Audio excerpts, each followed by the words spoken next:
ভাবি, একটা খুশির সংবাদ আছে। এসব কি ধরনের অসভ্যতামি? হ্যাঁ, পেছন থেকে কেন আমাকে জড়িয়ে ধরেছো? ছি ছি ছি, আমি কাকে এত ভালোবেসেছিলাম? হ্যাঁ, তুমি দেওর নাকি অন্য কিছু? নিজের ভাইয়ের খাচ্ছ আর নিজের ভাইয়েরই সর্বনাশ করছো এইভাবে। এই, তোমার মতলবটা কি বলো তো? তুমি তোমার ভাইয়ের বউয়ের সাথে এসব করতে চাচ্ছ? ছি ছি ছি, এটা যদি তোমার ভাইয়া জানে তোমার কি হাল করবে তোমার কোনো আইডিয়া আছে? নিজে তো সারাদিন খাও দাও ঘুরো বাউন্ডলের মতো, আর তোমার ভাইয়া সারাটা দিন গাধার মতো খাটে অফিসে, বাড়িতে এসে কত কাজ করে, নিজের ভাইয়ের দিকে কোনো খেয়াল রাখতে পারে না। মাথার ভিতরে শুধু ওইসব চিন্তা ভাবনা ঘোরে যে কখন ভাবি একা থাকবে, সুযোগ পেয়ে গিয়ে ভাবির পেছন থেকে জড়িয়ে ধরবো, তাই না? ভাবি, তুমি আমাকে মারতে পারলে? আমি তোমার কাছে কখনো এটা আশা করিনি ভাবি। আমিও না তোমার কাছ থেকে এসব কিছু আশা করিনি। তোমার তলে তলে এত শয়তানি। আমি তো এতদিন ভেবেছিলাম তুমি মনে হয় আমার সাথে মজা করো, ফাজলামি করো, কিন্তু এখন দেখছি না, তোমার আসলে চরিত্র খারাপ, মতলব খারাপ। তুমি সুযোগ খুঁজছিলে যে কখন বাড়ি ফাঁকা পাবে আর অমনি তুমি আমাকে পেছন থেকে জাপটে ধরবে, তাই না? না ভাবি, তুমি একেবারে ভুল ভাবছো। বিষয়টা ঠিক এমন না। আজকে আমি তোমাকে একটা খুশির সংবাদ দেবো বলে এমনটা করেছিলাম, কিন্তু আমি বুঝতে পারিনি এই ব্যাপারটা তুমি কোনোভাবে গ্রহণ করবে না, আমাকে ভুল ভাববে। তুমি জানো ভাবি, আজকে আমার মাস্টার্সের রেজাল্ট দিয়েছে, আমি পাশ করেছি। আর এই খুশির সংবাদটা তোমাকে দেবো বলে তোমাকে আমি জড়িয়ে ধরেছিলাম। তুমি জানো ভাবি, আমি আমি যখন ছোট ছিলাম ঠিক সেই সময়টা আমার মাটা মারা যায়। ঠিক তারপর আমি আস্তে আস্তে করে বড় হলাম। ঠিক এর মাঝে আমি যখন ক্লাস 9-এ পড়ি, এই সময়টা বাবা মারা গেল। বাবা মারা যাওয়ার পরে আমি একেবারে এতিম হয়ে গেলাম। আমার আপন বলতে আমার ভাই ছাড়া আর কেউ নেই। আমি অনেক কষ্ট করে কষ্টগুলো নিজের বুকে চেপে রেখেছিলাম। আমার কষ্টগুলো কোনোভাবে কাউকে শেয়ার করতে পারতাম না। তারপর যখন আমার ভাইটা তোমাকে বিয়ে করলো, বিশ্বাস করো আমার কাছে কেমন জানি মনে হলো আমাদের পরিবারে এতদিন এত মানুষ ছিল না, কিন্তু তুমি যখন আমাদের পরিবারে আসলে ঠিক সেই সময়টা আমার কাছে মনে হয়েছে আমাদের এই বাড়িটা একদম পরিপূর্ণতা পেল। আমাদের ঘরে নতুন করে আলো আসলো, আমি নতুন করে বেঁচে থাকার স্বপ্ন দেখলাম। তুমি যেভাবে আমাকে ভালোবাসলে, আমার প্রতি তোমার যত্ন ভালোবাসা দেখে আমি ডে বাই ডে মুগ্ধ হয়ে গেলাম। আমার কাছে মনে হয়েছে আমার ভাই না, আমার জীবনে আর একটা মানুষ আছে, সেই মানুষটা তুমি আমার ভাবি। আমি বিশ্বাস করো, আমি কখনো তোমাকে অন্য দৃষ্টিতে দেখিনি, আর তোমাকে আমি অন্য দৃষ্টিতে কীভাবে দেখবো তুমি আমাকে বলো তো? যে মানুষটাকে এত বেশি আপন ভাবা যায়, যে মানুষটাকে মায়ের মতো সম্মান করা যায়, যে মানুষটাকে যত উপরে সম্মান থাকে সেই সম্মানটা দেয়া যায়, সেই মানুষটাকে নিয়ে আমি খারাপ চিন্তা করব? এটা কি কখনো হতে পারে ভাবি? আমি বুঝতে পারছি আমি যেটা করেছি তোমার কাছে মনে হয়েছে ভুল নাই, কিন্তু একটা কথা কি খেয়াল করেছো ভাবি? মানুষ যদি কখনো কোনো একটা খুশির সংবাদ পায়, সবার আগে তার প্রিয় মানুষটাকে এই সংবাদটা যদি দিতে পারে, তখন তার কাছে মনে হবে না, আমার খুশির সংবাদটা আমার পছন্দের মানুষকে দিয়েছি, সবার আগে তাকে বলেছে। এর মতো আত্মতৃপ্তির ব্যাপার আর কি হতে পারে? ঠিক সেই জন্য আমি তোমাকে জড়িয়ে ধরেছিলাম। আমি তোমাকে অন্য দৃষ্টিতে দেখিনি, আমার কাছে মনে হয়েছে তুমি আমার আপন মানুষ, তাই তো আমি কাজটা করেছি। আমি এখন বুঝতে পারছি আমি অনেক বড় অন্যায় করেছি, ভুল করেছি, কাজটা করা আমার ঠিক হয়নি। ঠিক আছে, তুমি আমাকে ভুল ভাবে না, আমি কথা দিচ্ছি আমি কখনো কোনোদিন তোমার সাথে এমনটা করবো না ভাবি। সবই তো বুঝলাম, এটাও মানছি যে তুমি আমাকে অনেক কাছের মনে করো, মায়ের মতো বা বড় বোনের মতো ভাবো, কিন্তু দেখো আমরা তো একটা পরিবারে বাস করি। আশেপাশের লোকজন যদি জানে যে তুমি হুটহাট করে আমার দিকে এইভাবে তাকিয়ে থাকো বা মাঝে মধ্যে এসে জড়িয়ে ধরো, এই বিষয়গুলো যদি মানুষ জানে অনেক খারাপ ভাববে। তোমার কিছুই হবে না, বরং আমার ঘাড়ে একটা দোষ আসবে, কলঙ্ক দিবে লোকজন আমাকে, কারণ আমি এই বাড়ির বউ। এটা তোমার মাথায় রাখতে হবে। তুমি কেন বোঝো না ভাই, বলো তো? হ্যাঁ তাই তো, আমাদের সমাজ বলতে একটা কথা আছে, আমাদের সোসাইটি বলতে একটা কথা আছে, আমরা একটা সংসার একটা পরিবার যদি আগাতে চাই তাহলে সব কিছু মেনটেন করতে হবে। এটা কেমন জানি আমি আবেগে পড়ে আমি ভুলে গিয়েছিলাম, আমার ভুল হয়েছে। ঠিক আছে, তুমি যদি এখনো আমার উপর অভিমান করে থাকো, প্রয়োজনে আমি তোমার পা ধরে মাপ চাইছি। তুই কেন তোর ভাবের পা ধরে ভাব চাচ্ছিস? দেখ, আমি দরজার আড়াল থেকে সব কিছুই শুনেছি। এখানে তোর কোনো ভুল নেই বাইরে। আমি তোকে ভুল বুঝেছিলাম। তুই যে আমাকে এত ভালোবাসিস, তোর বাবাকে মায়ের মতো সম্মান করিস, এটা আমি আগে বুঝতে পারিনি। দেখ, নিজ থেকে আসার সময় কাজের মেয়ে আমাকে... স্যার আপনার অনেক দিন ধরে একটা কথা কোনো ভাবতাছিলাম। কি বলবি তাদের বল। স্যার, আপনি যখন বাড়িতে থাকেন না, তখন আপনার ভাই আর আপনার বউ ঘরের ভিতরে নষ্টামি শুরু করে। এই, তোর এত বড় সাহস, তুই আমার ওয়াইফের নামে বাজে বাজে কথা বলিস, নোংরামি কথা বলিস, তোকে না এই বাড়ি থেকে একদম বের করে দিব। স্যার বিশ্বাস করেন, তাদের এই নষ্টামি দেখে আমি আর সহ্য করতে পারতাছিলাম না। অনেক দিন ধরে ভাবতাছিলাম আপনারে বলবো, কিন্তু আজকে বইলেই দিলাম স্যার। এই শোন, ঠিক মতো কাজ কর, না হলে কিন্তু এই বাড়ি থেকে বের করে দেবো। যা এখান থেকে, যা।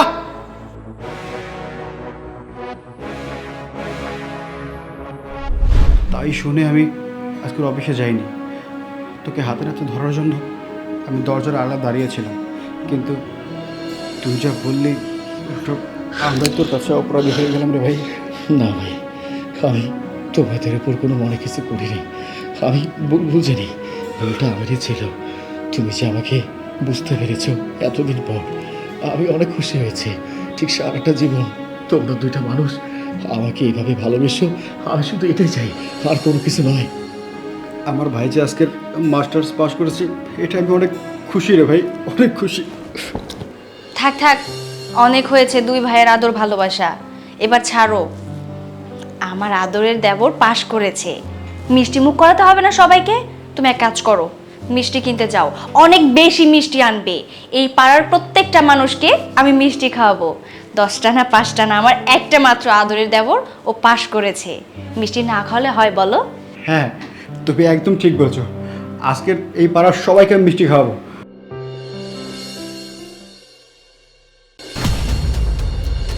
এই ছোট লোকের বাচ্চা, তুই কি করে ভাবলি তোর হাতে দেয়া আখের রস আমরা খাবো? ছোট লোকের বাচ্চা, এমনিতে তোর সাথে কথা বলছি, মান ইজ্জত সম্মান সবকিছু নষ্ট হয়ে যাচ্ছে। খুব কাজ করছে, ভালো কাজ করছে। এতই যদি ভালো কাজ করছিস, তাহলে আমাদের পরিচয় কোথাও কোনোদিন দিবি না। ভার্সিটিতে গিয়ে আজকের পর থেকে আর কখনো বলবি না যে আমরা তোর ফ্রেন্ড ছিলাম, ভুলে যাবে আমাদের না।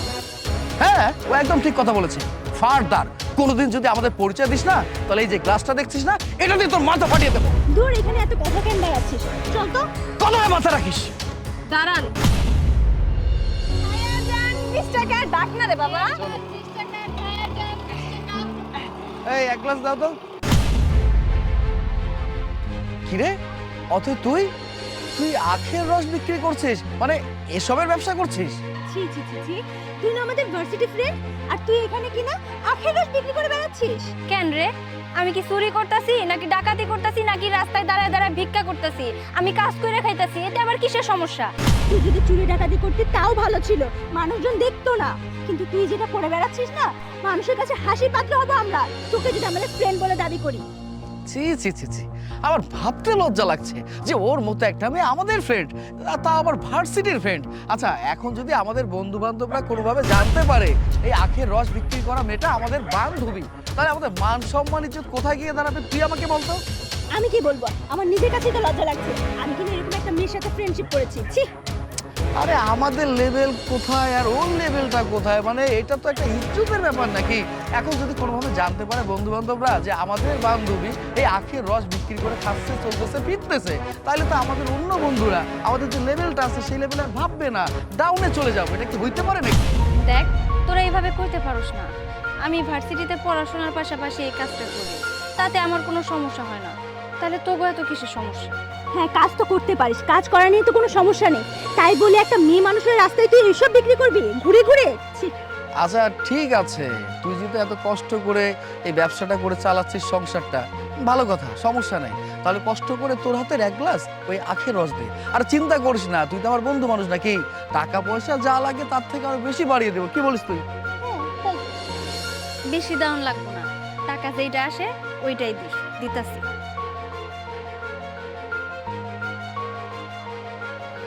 নে। আর একটা কথা কি, আরে ভিতরকে রাস্তাঘাটে কত টাকা দিয়ে দেয়া, সেখানে তো বান্ধবী আমাদের, তাই না? 50-100 টাকা বাড়াই দিলাম, তাদের সমস্যা কি আছে? ওহ, বাহ, দেখতে তো বেশ সুন্দর, তাই না?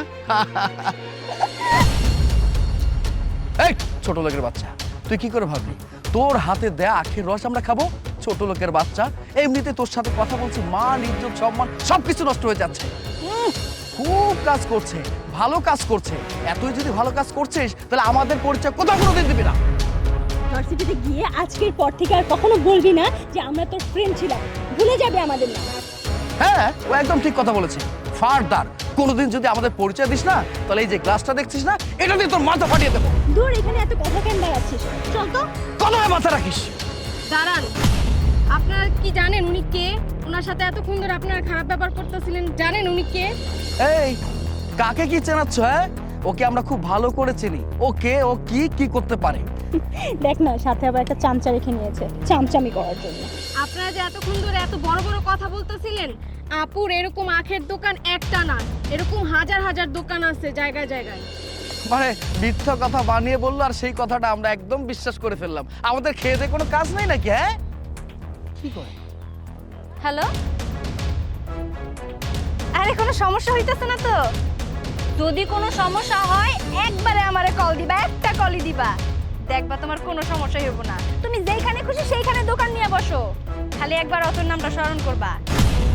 এখন থেকে সব সময় সারা জীবন আমার যতটুকু পরিশ্রম আছে আমি তোমাদের পিছনে দিতে চাই, আমি তোমাদের সাথে থাকতে চাই। তোমাদের যখন যা লাগবে আমার কাছে চাইবা, আমি সঙ্গে সঙ্গে দেওয়ার চেষ্টা করব। আমি এখন রাখি, আবার কাস্টমার চলে আসবো। আচ্ছা, আরে ওতে আপু, আপনার উত্তরা সবে বিয়ের আর বিয়ের সিরিয়াল ধরে একটু রস খাইতে গেছিলাম, কিন্তু রস খাইতে পারলাম না, মানুষের বিয়ে আর খাওয়াইতে পারলাম না।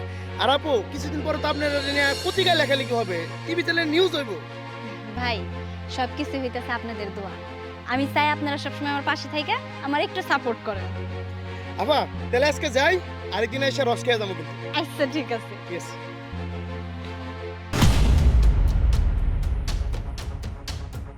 তার মানে এতক্ষণ ঘটনা যা কিছু শুনলাম সব কি সত্যি? কেন, তোর কি এখনো মিথ্যা মনে হইতাছে, নাকি তোর মনে হইতাছে এগুলো সবকিছু আমাকে সাজানো নাটক? শোন, আমি এত দূর আসতে পারছি শুধুমাত্র আমার ইচ্ছা শক্তির জোরে। সততা, আমার বিশ্বাস, আমার আস্থা সব কিছুর জন্য আমি এই পর্যন্ত আসতে পারছি। আমি একজন নারী উদ্যোক্তা। আমি চাই আমার মতো আরও যারা অসহায় মানুষ আছে তারা একটু উঠা দাঁড়াক, তারা একটু ঘুইরা দাঁড়াক, নিজের মতো চলুক, একটু খায়া পয়রা বাঁচুক। আমি যদি তাদের পাশে না দাঁড়াইতাম হয়তোবা তারা খুব কষ্টে চলতো। এখন যেহেতু 3 বেলা খাইতেছে, তখন হয়তো ওরা 1 বেলা খাইতো, 2 বেলা না খায়া থাকতো। আর এগুলো দেখতে না আমার খুবই কষ্ট লাগে। আমি ভার্সিটিতে পড়ি ঠিক আছে, আমি ভার্সিটিতে পড়ি দেখা যায় আমি রাস্তায় দাঁড়ায় আখের রস বিক্রি করতে পারবো না, এটা তো কোথাও লেখা নাই। আমি একজন মানুষ, আমি যে কোনো কর্ম করে খাইতে পারি। এতে আমার যদি সমস্যা না হয়, তোদের কিসের সমস্যা আমি সেইটাই বুঝি না।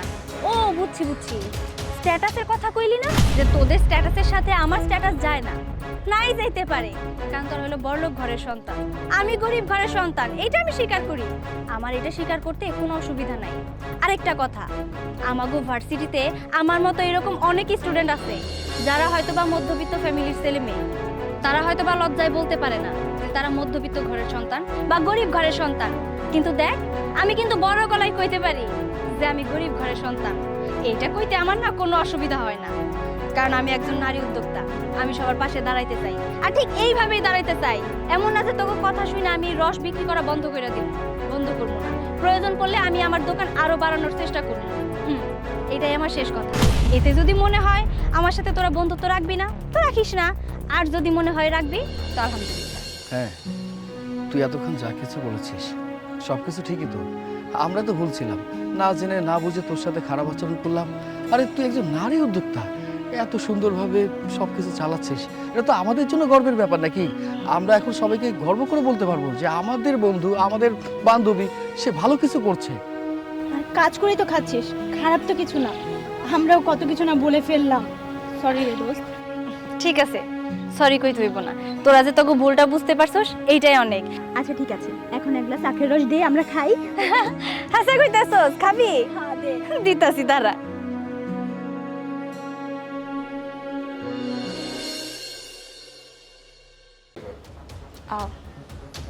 Excuse me madam, madam, madam আমি অ্যাডমিশনের জন্য কথা বলতে আসছিলাম। এই টাইমে কোনো অ্যাডমিশন হবে না, চলে যান। কি বলছেন ম্যাডাম? এখন তো অ্যাডমিশন চলছে। প্লিজ, আমার একটু অ্যাডমিশনের ব্যাপারে ইম্পর্টেন্ট কথা আছে। উফ, এটা আমার রেস্টের সময়, এই সময় আমি অ্যাডমিশন নিতে পারবো না বলছি তো, চলে যান। ম্যাডাম, আমার ছোট একটা বোন আছে, ওকে আমি স্কুলে ভর্তি করাবো। আর আজকেই নাকি অ্যাডমিশনের লাস্ট ডেট। আর আজকে যদি আমি ভর্তি না করাতে পারি তাহলে আমার বোনটার 1 বছর লস হয়ে যাবে। ম্যাডাম প্লিজ কাইন্ডলি অ্যাডমিশন প্রসেসটা একটু বলেন আমাকে।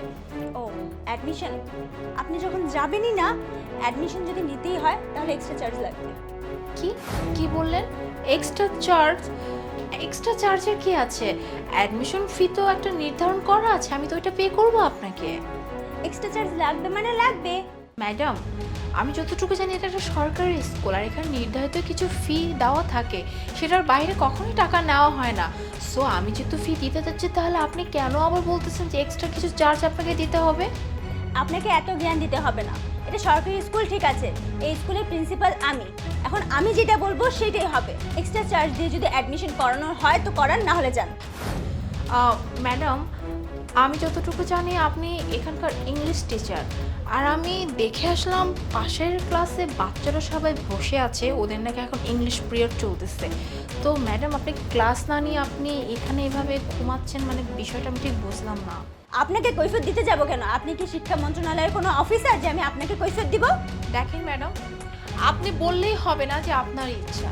আপনি একজন টিচার, আপনার ন্যূনতম কিছু রেসপন্সিবিলিটিস আছে, আর তার মধ্যে সবথেকে বড় ইম্পর্টেন্ট রেসপন্সিবিলিটি হচ্ছে স্টুডেন্টদের ক্লাস নেওয়া। আর আপনি কিনা সেটা না নিয়ে আপনি এখানে বলতেছেন আমার ইচ্ছে আমি যা ইচ্ছে তাই করব। মানে সরকারি স্কুলে জব করে আপনার মধ্যে এতটা অ্যারোগেন্ট, মানে আমি তো অবাক হয়ে যাচ্ছি আপনাকে দেখে। এত কিছু ভাবার আমার সময় নেই, এটা একটা সরকারি স্কুল, সরকার আমাকে স্যালারি দেয়, আমি স্যালারি নিয়ে চলে যাই, এতে বাচ্চাদের কি হলো না হলো এত কিছু ভাবার আমার সময় নেই।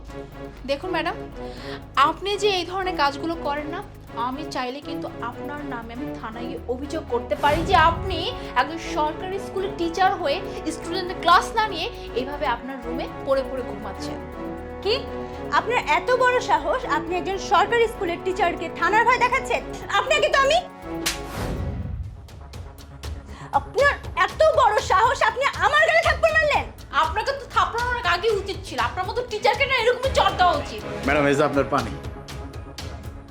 আসসালামু আলাইকুম ম্যাডাম, আপনি কখন আইছেন? এই তুই কাকে ম্যাডাম বলছিস? হ্যাঁ ম্যাডাম, উনি হইতেছে গিয়া ওই যে শিক্ষা মন্ত্রণালয়ের অফিসার, আপনি চিনতে পারেন নাই? ম্যাডাম, কি ব্যাপার এখন মুখ কাঁপতেছে কেন? এতক্ষণ অনেক চটাং চটাং করে কথা বলছিলেন। হ্যাঁ, এই তাহলে আপনার আসল রূপ, তাই তো? ম্যাম আপনি যা ভাবছেন আসলে ওরকম কিছুই না, আমি স্টুডেন্টদের খুব ভালো করে পড়াই।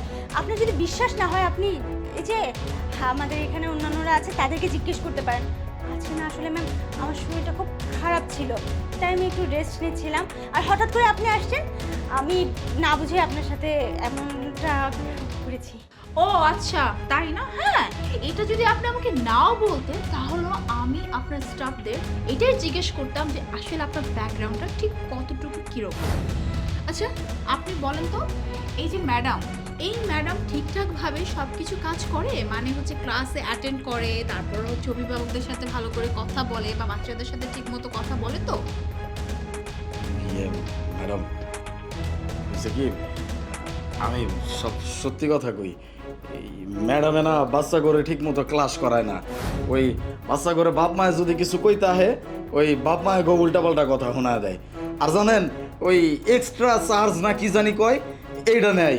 এটা তো সরকারি স্কুল, এই জায়গায় তো কোনো এক্সট্রা চার্জের কোনো সিস্টেম নাই। তারপরে ওই ম্যাডামে সবার কাছ থেকে এক্সট্রা চার্জ নেয়।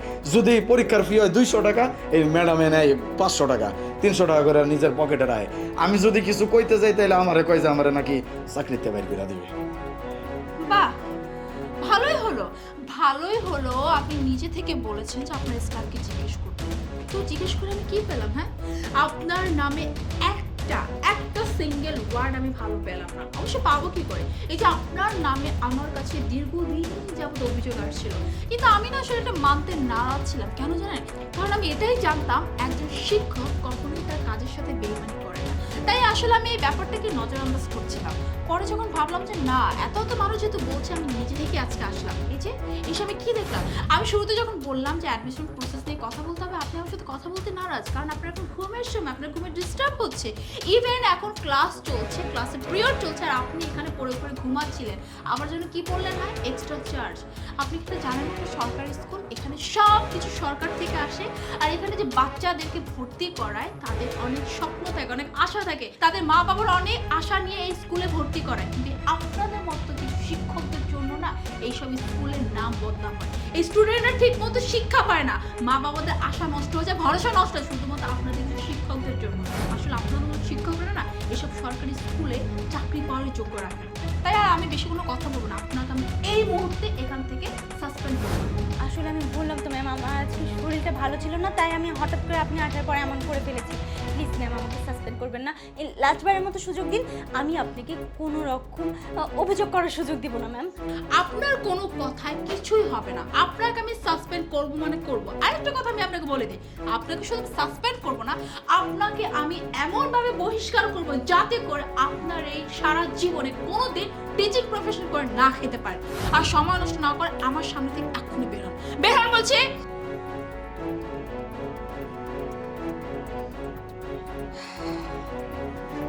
ম্যাডাম সানু, না দরকার নেই, থ্যাংক ইউ।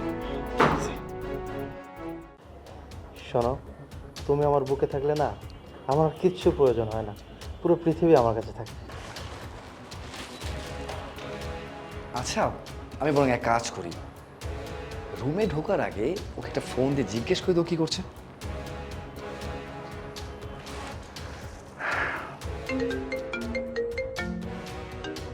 এই সময় আবার ফোন দিয়েছে। হ্যালো, লক্ষ্মী সোনা বাবুটা আমার, কোথায় তুমি, কি করছো? রাত 3টা বাজে না, আমি রাস্তায় বের হয়ে নাচছি। বুঝতে পেরেছি, এত রাতে তোমার ঘুম ডিস্টার্ব হয়েছে, যার কারণে তুমি একটু রাগ করেছো না। আচ্ছা, একটা কথা জিজ্ঞেস করি, মনে করো এই রাত 3টা বাজে তোমার সামনে তোমার প্রাণপ্রিয় হাজবেন্ড 2 বছর পর তোমার সামনে হুট করে দাঁড়িয়ে থেকে, তোমার কেমন লাগবে? তুমি কি রাত 3টা বাজে আমার সাথে মজা করতেছো? হ্যাঁ, মজা করতে তুমি রাত 3টা বাজে ফোন দিছো? তো সব কথা কার? কি হয়েছে? কিছু না, ওর কথা বাদ দাও তো। বুঝতে পেরেছি, হয়তো ঘুম ডিস্টার্ব করার কারণে ওর মনটা খারাপ হয়ে গেছে। ওকে যখন রুমের ভিতরে গিয়ে সারপ্রাইজ করব, তেন খুশি হয়ে যাবে। সারপ্রাইজ! তানহা, এইসব কি? তুমি এখানে তুমি কখন আসলে? আমাদের বেডরুমে এই ছেলেটাকে, একে তো আমি কখনো দেখিনি, আর ও তোমার সাথে একই বেডরুমে কি করছে? তুমি বসো, আমি তোমাকে বলছি সব কিছু। ভাইয়া ভাইয়া লিসেন লিসেন, আসলে আপনি যা ভাবছেন এমন কিছু না, উই আর জাস্ট ফ্রেন্ড। হ্যাঁ, you shut up your mouth. হ্যাঁ, আর একটা কথা বলবো, দেখতে পাচ্ছেন না এখানে আমি আর আমার স্ত্রী দাঁড়িয়ে কথা বলছি, যেখানে আমরা দুজন কথা বলছি সেখানে আপনার কথা বলার সাহস হয় কি করে? আমি আমার ওয়াইফের সাথে এই বিষয়ে কথা বলছি, আপনি মাঝখানে কোনো কথা বলবেন না। তা না, এইসবের মানে কি? তার মানে এতদিন ধরে তুমি শুধুমাত্র আমাকে মিথ্যা কথা বলে গেছো, আমার সাথে ধোঁকা দিয়েছো। তুমি আমাকে ধোঁকা দিয়ে তুমি তোমার পরকীয়া প্রেমিকের সাথে রঙ্গলীলা করছো, রাইট? ঠিক, আমার ভাবতে অবাক লাগছে যে তোমার মতো মেয়ের সাথে আমি এতদিন ধরে সংসার করছি, একটা বারের জন্য তুমি আমার কথা চিন্তা করলে না? কতটা ভালোবাসি আমি তোমাকে, তোমার জন্য আমি এত কিছু করতেছি, সেই তুমি কি না আমার সাথে এই ধরনের আচরণ করছো? আমার সাথে এত বড় ধোঁকাবাজি করার আগে একটা বারের জন্য তোমার চিন্তা হলো না আমার জন্য? তুমি ভালোবাসা নিয়ে যে এত কথা বলছো, কখন তুমি আমাকে ভালোবেসেছো? কি ভালোবাসা? শুধু টাকা পয়সা থাকলে কি ভালোবাসা হয়? তুমি 2 বছর যাবত দেশের বাইরে গিয়েছো, আমি এখানে একা কিভাবে আছি, কেমন আছি, কোনো কিছু জানার প্রয়োজন নেই। মাস হচ্ছে তুমি টাকা পাঠাচ্ছ, আমি সেটা দিয়ে চলছি। আমার কি নিজস্ব কোনো ইচ্ছে নেই? আমি আমার কাছের মানুষের সাথে সময় কাটাবো, তার সাথে কথা বলবো, এটা কি আমার ইচ্ছে করে না? তুমি তো আমাকে সেই সময়গুলো কখনো দাওই না, তো আমি কি করব? তার জন্যই তো আমি ওর সাথে সম্পর্কে জড়িয়েছি, আমি ওকে ভালোবাসি। বাহ বাহ, তা না বাহ, সত্যি আজকে তোমার এই কথাগুলো শুনে না রীতিমতো আমি অবাক হয়ে যাচ্ছি।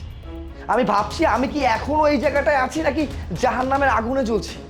রাইট, এতদিন ধরে আমি একটা সম্পর্কের মধ্যে ছিলাম যেটা শুধুমাত্র আমার ভুল ছিল, যা কখনো আমি ভাবতে পারিনি যে তুমি আমার সাথে এই ধরনের আচরণ করবে। তোমার ভালো থাকার জন্য, তোমার শখ আহ্লাদ পূরণ করার জন্য আমি বিদেশে গিয়েছিলাম।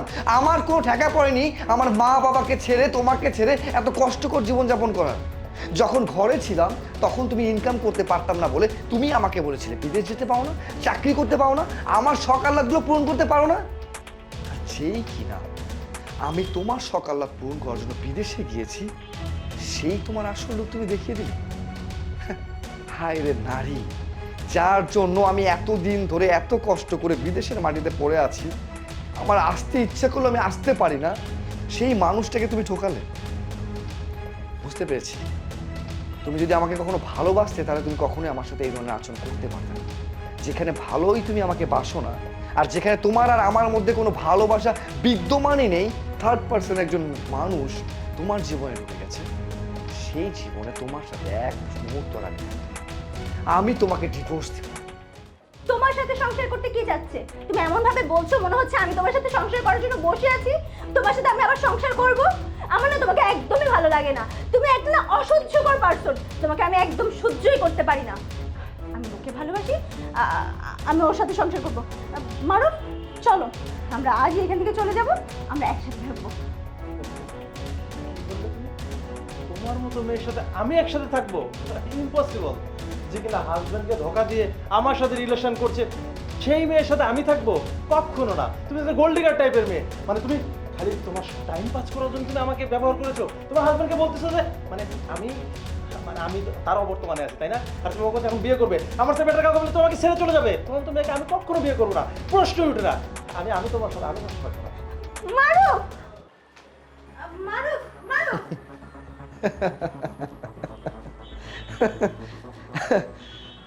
এত কষ্টের মধ্যেও আজকে আমার হাসি পাচ্ছে, কারণ কি জানো? তোমার এই অবনতি দেখার জন্য। কথায় আছে না, যার সাথে যেমন আচরণ করবে তার ফিরতি আচরণটা তুমিও পাবে, আর ঠিক তাই হয়েছে।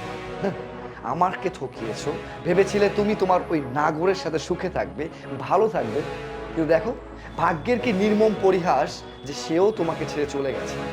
ঠিকই বলেছো, একটা মেয়ে যদি তার স্বামী সব কিছু থাকা সত্ত্বেও অন্য পুরুষের সাথে পরকীয় সম্পর্কে লিপ্ত হতে পারে, তাহলে তাকে আর যাই হোক বিয়ে করে অন্তত ভোগ করার পণ্য সামগ্রী মনে করে রাখবে। আর আমিও চাই না কারো ভোগ করা পণ্য সামগ্রী আমার লাইফে থাকে। You just get lost from here right now. চলো, কথা শুনো, আমার অনেক বড় ভুল হয়ে গেছে। Just get out.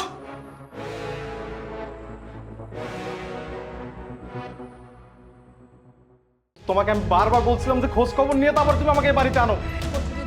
তোমাকে তোমাকে মেরে ফেলবে। ওই যে সোফার পিছনে যাও, তাড়াতাড়ি যাও। আসবে না, তাহলে কি আসলো এখন? আচ্ছা শুনো না, তুমি কাজ করো, ওই যে ওখানে সোফা আছে, তোমাকে ঢুকাও, আমি ভয়টা পড়ে গেছি।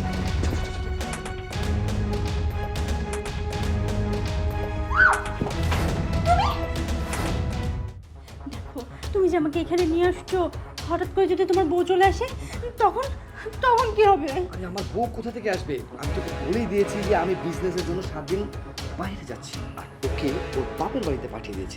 No tension. সত্যি বলছো? তাহলে ও আসবে না? আরে না, 100% সত্যি বলছি। চলো শুরু করি। আচ্ছা মোনা, তুমি যে আমাকে এইভাবে বাসায় নিয়ে আসলে, একবার যদি তোমার হাজবেন্ড জানতে পারে কি হবে বুঝতে পারতেছো? বেবি, তুমি তো টেনশন কেন করতেছো? আমি তো তোমাকে বলেছি আমার হাজবেন্ড অফিসের কাজে 7 দিনের জন্য ঢাকার বাইরে গিয়েছে, আর এই 7 দিন এই বাসায় আমি একা, আর কেউ নাই। আর এর জন্য তো তোমাকে আজকে আমি সাথে নিয়ে আসছি। আজকে সারা দিন রাত তোমার সাথে আমি থাকবো। কি মজা হবে, তাই না? ঠিক আছে চলো। তাড়াতাড়ি চলো এখন।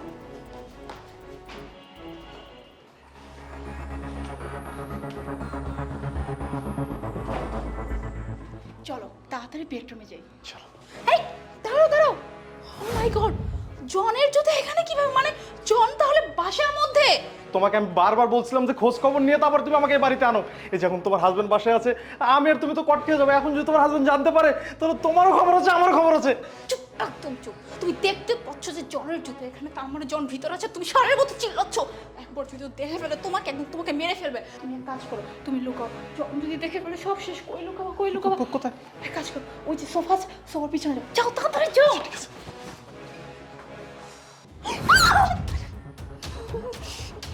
আসবে না তাহলে কি আসলো এখন? সেটাই তো এই মুহূর্তে আচ্ছা শোনো না, তুমি এক কাজ করো, ওই যে ওখানে সোফা আছে তুমি ওখানে ঢুকাও, আমি অনেক ভয় পাচ্ছি।